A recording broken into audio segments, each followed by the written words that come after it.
हर हर महादेव। मेरे शिव के भक्तों, आज मैं आपको सती जन्म, तप तथा विवाह के बारे में बताऊंगी। भगवान शंकर की आज्ञा शिरोधार्य करके ब्रह्मा जी ने सृष्टि कार्य प्रारंभ किया। सर्वप्रथम उन्होंने सूक्ष्म भूत वायु, अग्नि, जल, पृथ्वी, पर्वत, नदी, समुद्र इत्यादि के साथ सप्त ऋषियों तथा अपने मानस पुत्रों को उत्पन्न किया।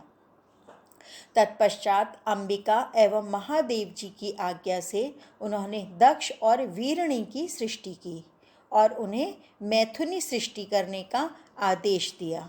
उन दोनों ने पहले हर्यश्व और शबलाश्व आदि नाम से सहस्त्रों पुत्र पैदा किए, जो नारद जी के उपदेश से सन्यासी हो गए।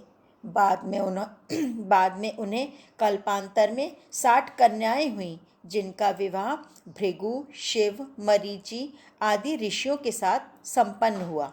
ब्रह्मा की आराधना से संतुष्ट होकर परमेश्वर शंभु की आदि शक्ति सती देवी ने लोकहित का कार्य संपादित करने के लिए दक्ष के यहाँ अवतार लिया। पुत्री का मनोहर मुख देखकर सबको बड़ी प्रसन्नता हुई। दक्ष ने ब्राह्मणों तथा याचकों को दान मान से संतुष्ट किया। भांति भांति के मंगल कृत्यों के साथ नृत्य और गान के सुंदर आयोजन किए गए। दक्ष के महल में जैसे खुशियों का साम्राज्य ही उतर आया। देवताओं ने पुष्प वर्षा की। दक्ष ने अपनी उस दिव्य कन्या का नाम उमा रखा। परमेश्वर शिव की अभिन्न स्वरूपा होने के कारण वे बाल्यावस्था से ही उनके ध्यान में निमग्न रहा करती थीं। एक दिन देव ऋषि नारद और पितामह ब्रह्मा जी उस अद्भुत बालिका के दर्शन की इच्छा से दक्ष के यहाँ आए।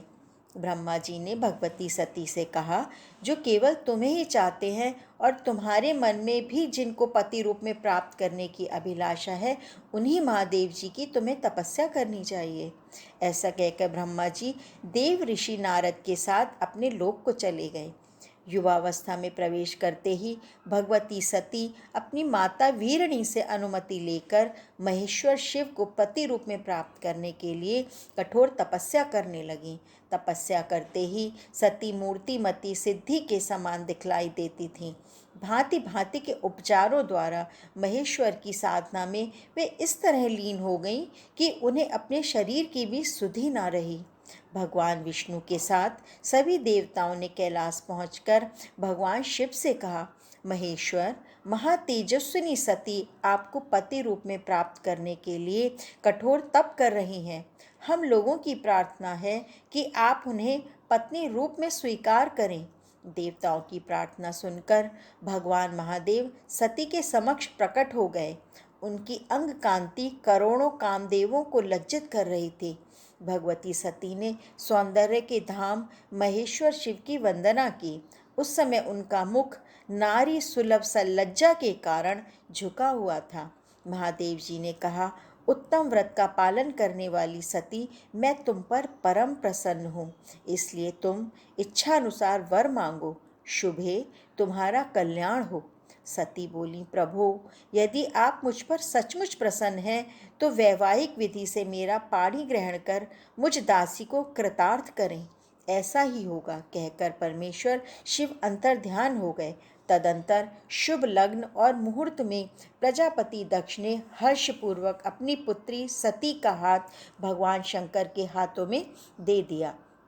महेश्वर शिव को अपनी कन्या प्रदान करके दक्ष कृतार्थ हो गए। समस्त देवताओं और ऋषि मुनियों के आनंद की सीमा न रही। विवाह उपरांत दक्ष से विदा लेकर शिवा के साथ महादेव कैलाश लौट आए। समस्त संसार सती और शिव के इस दिव्य मिलन से आनंदित हो गया। हर हर महादेव।